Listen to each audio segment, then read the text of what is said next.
नमस्कार, बहुत बहुत स्वागत है आपका लुक ईस्ट।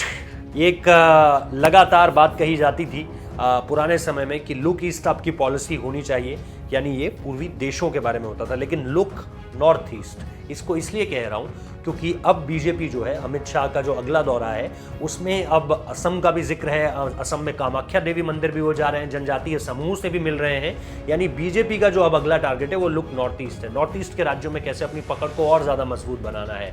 असम हो, त्रिपुरा हो, इसके अलावा मेघालय हो, मिजोरम हो, जो सेवन सिस्टर्स हम कहते हैं, अरुणाचल प्रदेश हो, नागालैंड हो, मणिपुर भी जाएंगे अमित शाह। तो असम जाकर, असम में निश्चित तौर पर जैसा मैंने आपको बताया, कामाख्या देवी मंदिर में दर्शन करने को लेकर उनका पूरा का पूरा कार्यक्रम है। वहाँ पर जनजातीय समूह से उनका अलग अलग जो बातचीत है वो भी होगी। और इसके बाद वो इम्फाल जाएंगे, यानी मणिपुर की राजधानी, और वहाँ पर भी कई तरह की ऐसी योजनाएं हैं जिनका वो शिलान्यास करने जा रहे हैं। क्योंकि आपको पता है कि 2022 में मणिपुर के भी चुनाव होते हैं। वहाँ पर हम देखते हैं कि यूपी में चुनाव होते हैं, गोवा में चुनाव होते हैं, मणिपुर में चुनाव होते हैं, उत्तराखंड में चुनाव होते हैं और पंजाब में चुनाव होते हैं। तो 2022 में 5 राज्यों में चुनाव हैं और बीजेपी लगातार कोशिश कर रही है कि कैसे मणिपुर में अपनी मौजूदगी दर्ज करवाई जाए, यानी नॉर्थ ईस्ट स्टेट्स में भी अब अपनी जो प्रेजेंस है उसको फील करवाया जाए।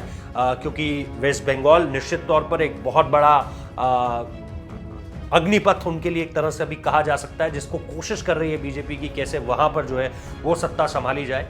और इसके साथ साथ अदर स्टेट्स, उसके अलावा जैसे असम में एक अच्छी कामयाबी मिलती है आपको, बिहार में कामयाबी मिल चुकी है।